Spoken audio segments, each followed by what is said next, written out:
Esta semana del 20 al 23 de octubre se celebra en Roma, en el Instituto Litúrgico del Pontificio Ateneo San Anselmo, la máxima casa de estudios litúrgicos en la Iglesia Católica, el 12º Congreso Internacional de Liturgia. Se reúnen grandes liturgistas de toda la Iglesia para reflexionar acerca de diferentes temas de relevancia en el ámbito litúrgico. En esta ocasión el tema del Congreso es la liturgia virtual, en razón de la liturgia virtual que hemos tenido que adoptar a lo largo de la pandemia.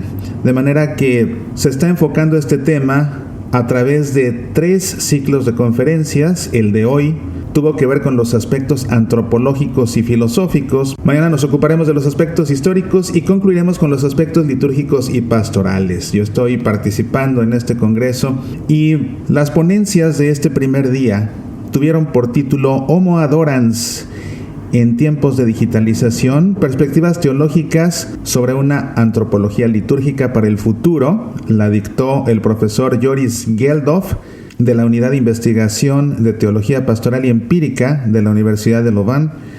Después, por la tarde, el profesor Guillermo Rosas Díaz de Chile habló sobre la participación virtual y la asamblea virtual. Acto seguido, tomó el micrófono el profesor Juan Rego de la Pontificia Universidad de la Santa Cruz para hablar acerca de la celebración de los sacramentos y los sacramentales a través de la materialidad y de la virtualidad. Luego de una pausa para un café italiano delicioso, tuvo lugar la penúltima ponencia del día a cargo del profesor Paolo Tomatis de la Facultad Teológica de Italia Septentrional, que habló acerca de la liturgia grabada y la liturgia transmitida, y concluyó la jornada el profesor Radek Tichy de la Universidad Charles de Praga, hablando acerca de la comunicación, experiencias litúrgicas durante la pandemia. Sabes que resultó muy interesante ver este recuento que se hizo de lo que ha sido la experiencia litúrgica a través de la pandemia, empleando medios de comunicación digitales. Definitivamente que en el mundo actual se ha impuesto una cultura digital. No solamente podemos hablar de herramientas digitales o de medios de comunicación digitales o de aparatos digitales, sino que realmente es justo y necesario, de hecho, hablar de una cultura digital que se ha impuesto en todos los ámbitos en mayor o menor medida, pero nadie puede abstraerse de la cultura digital en la que se emplean los aparatos que se traen en el bolsillo o que se tienen en la casa, en la cocina, en la oficina, en el auto, por doquier, para comunicarse, para informarse, para mantenerse al día, y la misma iglesia para evangelizar. Y es que precisamente la Iglesia Católica no se puede abstraer a las culturas, y esta cultura digital es una cultura global, a diferencia de otro tipo de culturas que son más locales. La cultura digital se ha impuesto sobre toda la faz de la tierra. Y la pandemia ha puesto a prueba muchas cosas, pero también ha dado la oportunidad de que la Iglesia una vez más demuestre su capacidad de adaptación a los tiempos. Y precisamente se ha adaptado a través de la implementación de misas virtuales y de diferentes prácticas religiosas virtuales, porque lo mismo han brotado por diferentes lugares grupos de oración digitales, de personas que se congregan porque arman grupos en WhatsApp, porque arman grupos en Facebook. Yo mismo lo veo cuando me pongo a rezar la oración del corazón en YouTube, y mucha gente se conecta en vivo tanto en YouTube como en Facebook.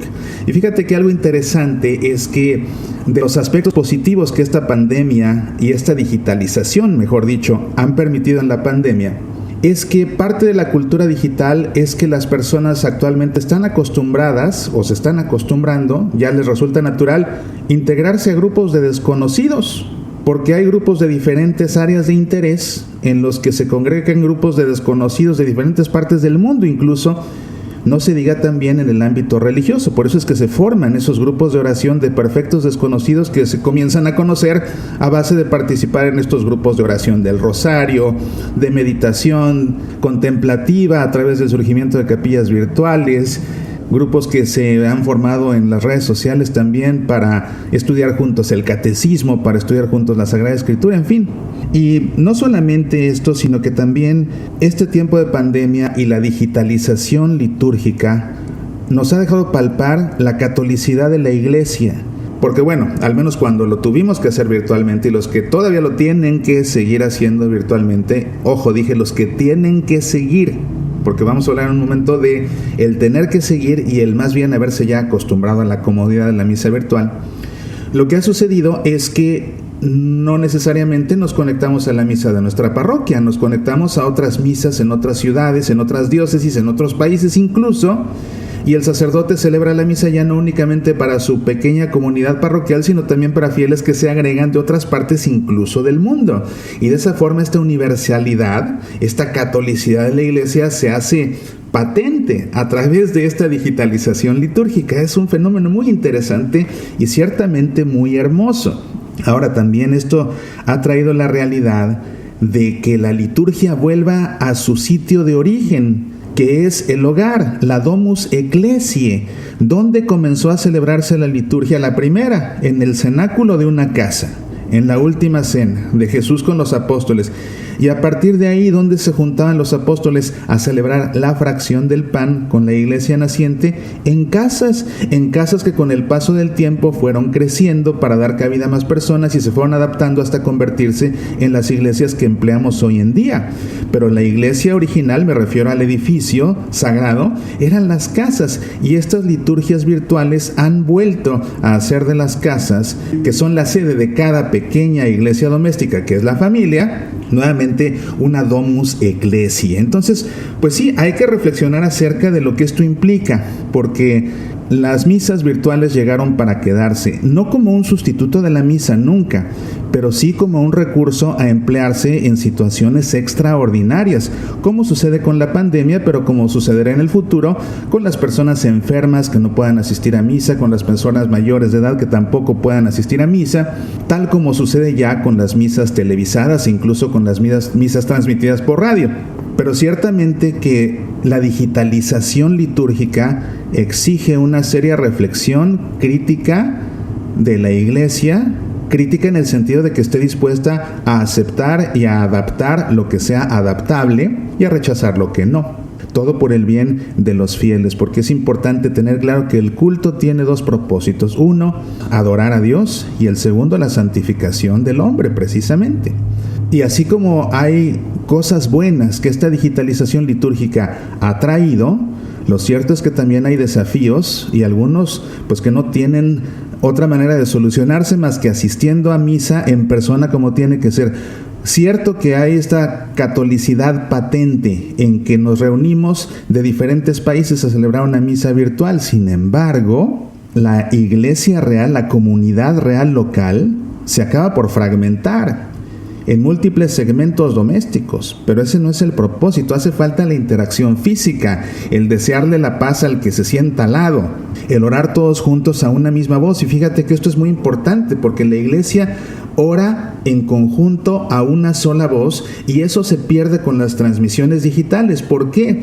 Porque inevitablemente, por cuestiones de tecnología, hay un retraso entre la celebración en el altar y la señal que llega a los hogares. Simplemente cuando se transmite, digamos, desde Zoom y se disemina la señal en Facebook o en YouTube, hay un retraso de 4 o 5 minutos. Entonces, y eso lo sé yo perfectamente porque yo transmito por esos medios.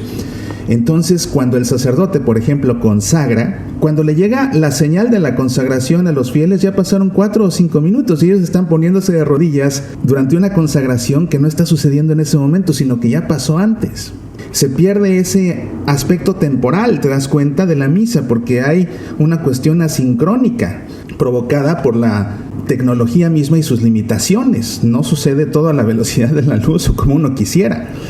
Y por otro lado también, algo que se pierde es esa sola voz para orar, porque o bien se transmite la misa y cada quien tiene su micrófono apagado. Si se transmite en las redes sociales, por ejemplo YouTube o Facebook, pues ahí no se escuchan las respuestas de nadie. Entonces el sacerdote celebra, pero no tiene la retroalimentación auditiva de las oraciones que están rezando los fieles, por ejemplo. Y el sacerdote no es un conductor de un programa de televisión, está presidiendo una celebración de una asamblea. Entonces él también tiene que sentir y percibir la presencia de la iglesia, de la comunidad, de la asamblea.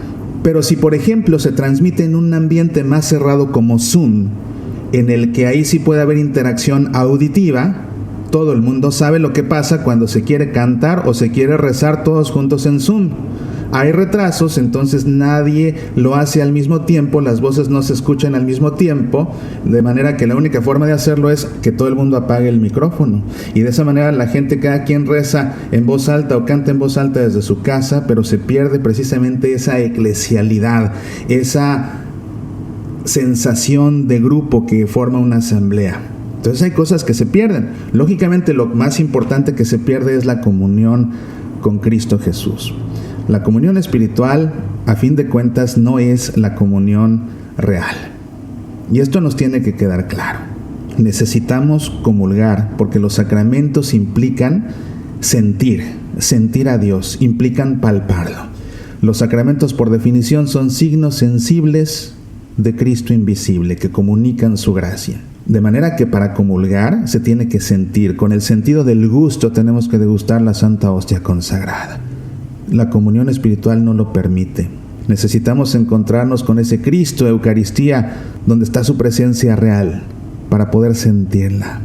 Es importante la participación en la misa, dentro de una iglesia precisamente, y celebrándola en asamblea.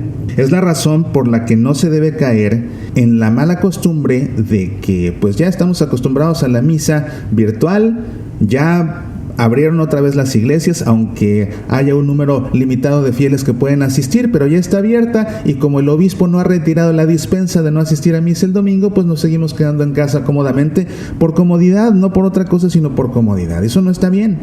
Eso no está bien, eso es ponerse uno primero, eso es pensar en uno mismo, eso es ser un comodino, eso no es darle culto a Dios con el corazón, y eso no es buscar una interacción y un momento de encuentro pleno con el Señor. Y el encuentro pleno con el Señor únicamente se puede tener en la misa, en la iglesia. De otra manera siempre habrá limitantes, siempre existirán lagunas que no se podrán llenar. Algo importante también que la iglesia ha sentido es una realidad doctrinal, que sobre todo a partir del Vaticano II se ha enfatizado: la palabra de Dios como alimento tan sacramental como la Eucaristía, porque a fin de cuentas no solo de pan vive el hombre, sino también de toda palabra que sale de la boca de Dios. Y la celebración de las misas virtuales, al no poder comulgar la hostia consagrada, nos queda el alimento de la palabra de Dios. Así que la palabra de Dios juega un papel muy importante. Sin embargo, en una misa virtual, en la que el sacerdote acaba haciendo todo, él mismo lee, él mismo entona el salmo, él mismo hace las preces de la oración de los fieles, él mismo lee el evangelio, él mismo predica, él mismo hace todo. Eso también ha provocado que muchos ministerios pues ya no se ejerzan. Alguien propuso, uno de los ponentes propuso que la iglesia considere la posibilidad en estos casos de dar opción para que participen los lectores, en dado caso desde sus casas, en este tipo de celebraciones virtuales. Pero pues esto habrá que reflexionarse, discutirse, quizás a nivel conferencias episcopales, tal vez con la venia de la Congregación para el Culto Divino y Disciplina de los Sacramentos. No es algo que se pone sobre la mesa para que la gente empiece a experimentar con ella, no, pero sí se pone sobre la mesa para la consideración, así como se puso a la mesa empleando los recursos tecnológicos y tratando también de llenar una laguna, el empleo de las transmisiones en vivo tridimensionales, para que con un aparato de realidad virtual, esos lentes que la gente ahora se conecta a la cabeza, con los que juega los juegos de realidad virtual, en los que ya sabes, giras la cabeza abajo y miras al piso, arriba miras al techo o al cielo, a la derecha y ves un árbol y a la izquierda ves un enemigo que te dispara. Bueno, si se transmiten las misas tridimensionales con esos aparatos, se podría llenar la laguna que hace falta de percibir el espacio celebrativo, de percibir el espacio sagrado, que también es importante en la celebración de la misa. Poder ver con los ojos el altar, ver el ambón, ver las estatuas de los santos, los diferentes altares laterales que existen. Todo ese espacio sagrado tiene una razón de ser. Y una transmisión tridimensional en este sentido ayudaría, por supuesto, a que se llene esa laguna de percepción. Sin embargo, pues se puso sobre la mesa, ¿no? Y yo le veo diferentes limitantes. En primer lugar, la tecnología de hoy, hasta donde se nos lo permite, sí se puede tener videos ya grabados tridimensionales. Simplemente, si tú visitas la página web del Vaticano, te puedes encontrar diferentes capillas y basílicas que puedes recorrer virtualmente de forma tridimensional. Y en YouTube puedes encontrar muchos videos ya grabados tridimensionales, que igual giras tu teléfono o con uno de esos aparatos aparatos de realidad virtual, giras la cabeza y te encuentras en el lugar. Pero en tiempo real una transmisión tridimensional, hasta donde sé, en este momento no existe. Por otro lado, pues es una tecnología bastante inasequible, es cara, y pues realmente esto estaría reservado para personas que pudieran pagar eso, y vaya, serían muy pocos, y claro que les beneficiaría, ¿no? Aunque como toda la tecnología, conforme va progresando y evolucionando, se va abaratando y haciendo más asequible, quizás en un momento dado eso se pueda hacer, pero siempre entendiendo que estas misas virtuales son simplemente una opción para casos extraordinarios. Pues como ves, es un tema interesante el que se está discutiendo, el que se está debatiendo también en este Congreso. Yo mañana te seguiré reportando. Soy Mauricio Pérez, estas son Semillas para la Vida.